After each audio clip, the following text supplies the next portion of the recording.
Graça e paz a todos, Pastor Flávio Soares aqui, em mais um devocional Caminhando com Cristo. Para você que está conosco pela primeira vez, seja muito bem-vindo. E você que já nos acompanha pelas mídias sociais, seja muito bem-vindo e traga mais um. No vídeo de hoje nós vamos falar de um jovem chamado Eutico, que durante um discurso do Paulo, ele caiu morto da janela. Fique conosco até o fim e você vai saber mais detalhes. A importância de um devocional. Estudos comprovam que o contato diário com a palavra de Deus faz com que você se torne uma pessoa mais calma. Sendo assim, você é capacitado para controlar os seus impulsos e as suas emoções, vencendo vícios e comportamentos inadequados. Existem relatos que o contato diário com a palavra de Deus pode até mesmo trazer cura para o seu corpo físico e para a sua mente. A definição de um devocional é um período do dia que você se dedica à meditação nas Escrituras, jejuns e orações. Com qual finalidade? Com a finalidade de estreitar o relacionamento entre você e o seu Criador. Para que nós possamos compreender melhor o assunto de hoje, vamos de vídeo! Atos dos Apóstolos, capítulo 20, do verso 7 ao 12. Essa é a mensagem do Caminhando com Cristo para o dia de hoje. E no primeiro dia da semana, ajuntou-se os discípulos para partir o pão. Paulo, que havia de partir no dia seguinte, falou com eles e prolongou a prática até a meia-noite. E havia muitas luzes no cenáculo onde estavam. E estando um certo jovem, chamado Eutico, assentado numa janela, caiu do terceiro andar abaixo, tomando de um sono profundo que lhe sobreveio durante o extenso discurso de Paulo, e foi levantado morto.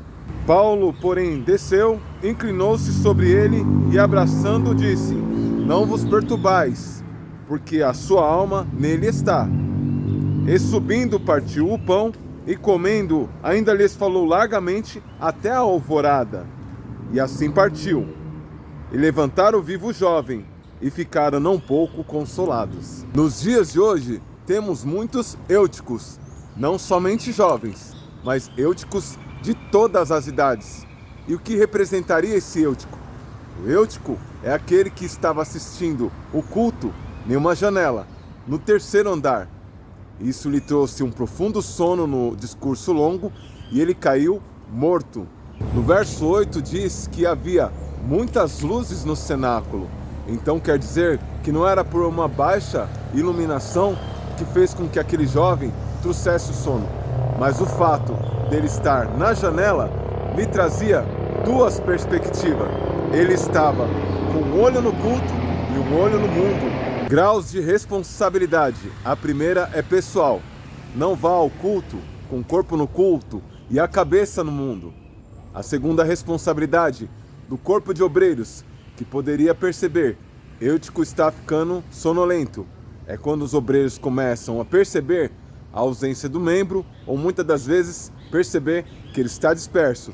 E é o momento de chegar mais próximo e despertar esse membro para que ele não caia da janela. E o terceiro, mas também de grande importância, como a importância dos outros dois primeiros, os líderes.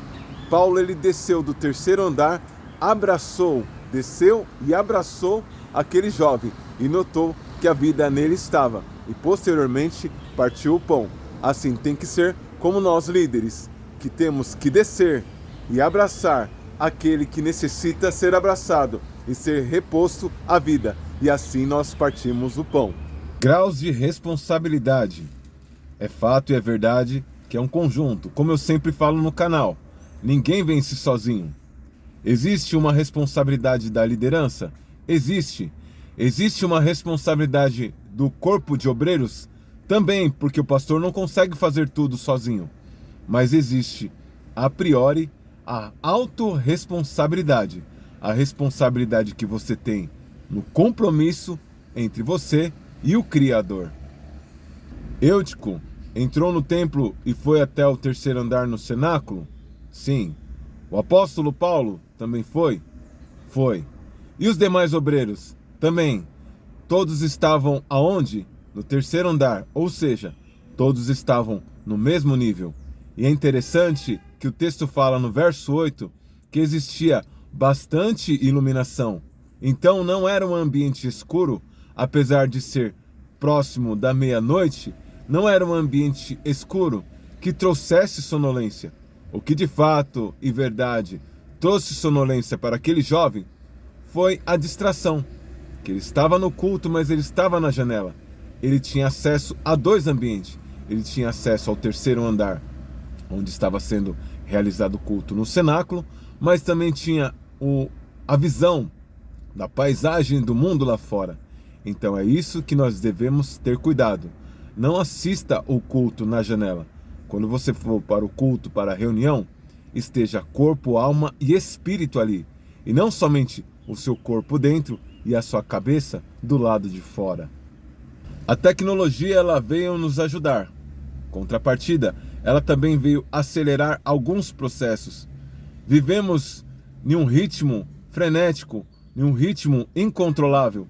E muitas das vezes, os obreiros, eles não conseguem fazer o devido acompanhamento à observação no templo, na nave da igreja, e perceber aqueles que estão dispersos e perceber aqueles que estão ausentes.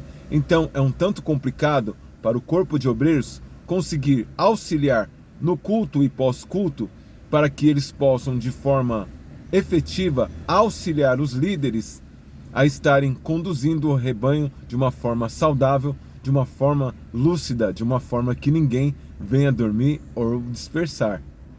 Agora chegou a minha vez, a minha qualificação. Liderança. Eu sei que nós temos muitas lideranças sérias. Homens que, assim como Paulo, desce do terceiro andar, se agacha, abraça o jovem e verifica que a vida nele ainda está. Como também existem líderes que tratam de forma indiferente, líderes que não têm a responsabilidade de ir atrás, de verificar como está o seu rebanho. Mas tanto o primeiro grupo quanto o segundo grupo, é fato e é verdade, chegará aquele grande dia no qual nós líderes, nós vamos de forma parcial apresentar relatório diante do Senhor. E por que eu falo parcial? Porque a responsabilidade da salvação, ela a princípio, ela é individual. Cada um cuida da sua própria salvação e não fica na janela. O segundo plano é o corpo de obreiros que está ali para auxiliar o pastor. E muitas das vezes na correria do dia a dia, e fala: pastor, tenho notado que fulano e beltrano não tem participado das reuniões. E ali a gente fazer uma força-tarefa para verificar como está aquele irmão, aquela irmã, aquele eutico que precisa ser cuidado. E assim também a liderança, que nós como líderes possamos entender que nós somos apenas co-pastor do grande pastor Cristo Jesus, que nos comissionou para cuidar do seu rebanho. E naquele grande dia nós temos uma dupla responsabilidade: a nossa salvação individual e a salvação do grupo de pessoas que Ele confiou em nossas mãos. Mas é certo e é verdade que se cada um estiver fazendo a sua devida função dentro da sua própria responsabilidade, dentro do seu próprio grau de responsabilidade, certamente o rebanho vai seguir saudável e nenhum eutico vai cair da janela. Lembre-se sempre, ninguém vence sozinho. Compartilhe esse vídeo com o máximo de pessoas. Que Deus te abençoe. Até o próximo vídeo.